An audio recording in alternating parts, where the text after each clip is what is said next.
You are listening to ChartingWealth.com for Tuesday, the 27th of October, 2015. Always start with IYY, which is the iShares Dow Jones U.S. Total Market Index Fund. Why don't we start with that? Because it shows us what's going on in the total market. We always start with a two-day chart. Our two-day chart rotated over on our moving average convergence divergence indicator.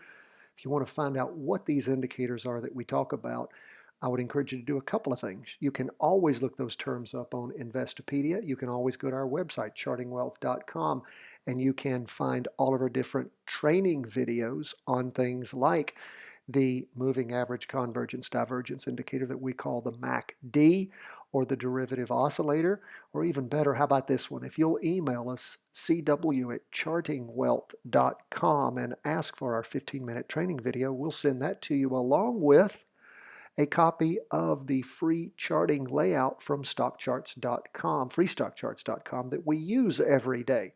The operative word there is freestockcharts.com.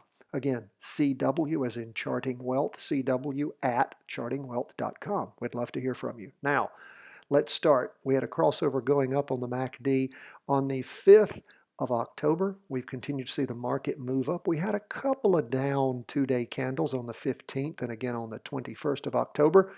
But over the last 4 days, we've seen, again, significant continued up movement. For the day, the market was down, total market down about 0.25%, okay, 0.25%. Still, we've got good distance between the signal line and the MACD. We do see the derivative oscillator losing a little bit of its height, but again, the market is still well above the two-day trend line, and we have a green open box as far as our candle goes on our Hinki Ashi type of candle that we use. And again, these are Japanese candlesticks, and we love them. We particularly use the kind of modification, and we haven't done a program on this yet, but we will do one soon on the Hinki Ashi, which is the HEIKIN-ASHI. It's a certain type of candlestick formulation that we use that we get a lot out of. So we are continuing to see up movement in the market overall for the day. The market could be topping out. It's hit about the same area top for the last few days, somewhere around about 103.70, something like that. So we'll continue to see, will it go higher? Is it topping out? We had a crossover going up, of course, back on the morning of the 23rd, and the market really hadn't gone higher than that over the course of the day, but we still have open boxes, which with the Hinki Ashi type indicator means that we still have powerful up movements occurring, and of course we still have our derivative oscillator up. So we have a big chart that's still going up. We do have upward movement on the short chart too, so we're in a confirmed up move on the total market, even though for the day it was down a little bit. When we go and we look at the two-day chart and we look at SPY, that's a Standard & Poor's 500, it looks somewhat similar. Got a nice two-day trend line. We're still well above. We have derivative oscillator still moving. Well, it came off just a little bit. The MACD is still moving up. And when we revert back to our shorter chart, our 4-hour chart, we do see again two red boxes, open boxes for the day, which again means there's still up movement and up momentum. We don't have any down, we have no down wicks at this time, just up wicks, which means that the bulls were able to continue pushing the market up. The bears pulled it down a little bit, but they never pulled it down below the prior up movement. So we will continue to watch those charts. Could be topping out, but again, may just be energizing and recharging. We don't have any solid red downs yet, particularly two of them in a row. We just have open red candles. So we will continue to watch. And again, don't forget the big chart is in an up move. And when we see our small chart paralleling that, that is a good sign. So continue to watch. Now we're going to go back to our two-day chart. We're going to go to the Qs, which is the NASDAQ 100, QQQ, or the cubes as some people call it. It crossed over about the same time as the other charts did on the 5th of October going up. It's only had one bit of a down day 2-day, bit of a down 2-day candle. That's on the 21st of October.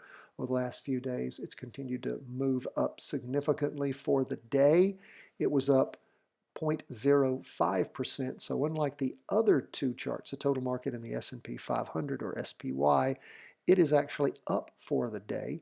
If we go back and look at our 4-hour chart rather than our 2-day chart, we see that the market moved up a small bit over the course of the day. Of course, huge amount on Friday morning, and then paralleling about half of that in the afternoon.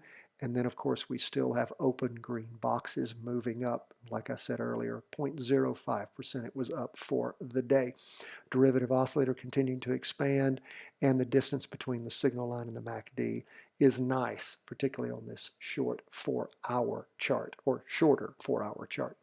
Now, finally, we're going to go to gold. And again, where is gold? Well, it is not yet crossed over going down on the big 2-day chart, but as those of you who listen know, we love what when we look at gold? We love our prescient 4-hour chart, which is so good to us. Crossed over going down on the 19th, morning of the 19th of October, and has continued to move down a little up at the beginning of the day, but then ended the day down. Gold was technically down 0.08% for the day.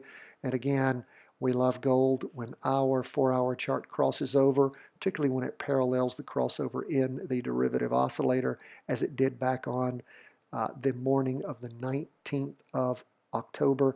It has continued to move down nicely. Now, could it be hitting a bottom? That is possible, because we've not, for the last about 2 days, we've really not actually gone up a little bit and then a little bit down for the day. So again, not a strong continued down movement, but still, we don't have a crossover on the MACD yet. We do have the derivative oscillator losing some speed. So just continue to watch gold. Those of you who are in inverse gold moves, and again, don't forget, GLD parallels gold as far as its up movement 1/10 of a percent. I'm sorry, 1/10 of the price of gold. So if gold is trading at $1,111, let's see, $1,115.40, it's going to reflect on this chart as $111.54. There are also inverse gold funds that move in the opposite direction. So when gold is going down, those funds go up. That's what we encourage you to virtually trade. And again, we don't give advice on real trading here. Everything we talk about is for you to virtually trade and practice until you learn enough on your own to then make your own decisions. Thank you so much for listening to us. Hope that your week has started off well for you. Please continue to listen to us every day. Follow us on Facebook and Twitter. Like us, go to iTunes, and please sign up for our daily podcast. You can receive it there. You can also get it at our chartingwealth.com website. But if you do go to iTunes, would you please give us a 5-star rating and say something nice about us? We would so appreciate that. And again, you're listening to chartingwealth.com. If you want to email us, cw@chartingwealth.com. We'll be happy to send you that free charting layout and the 15-minute how to read a stock chart video. God bless you from chartingwealth.com.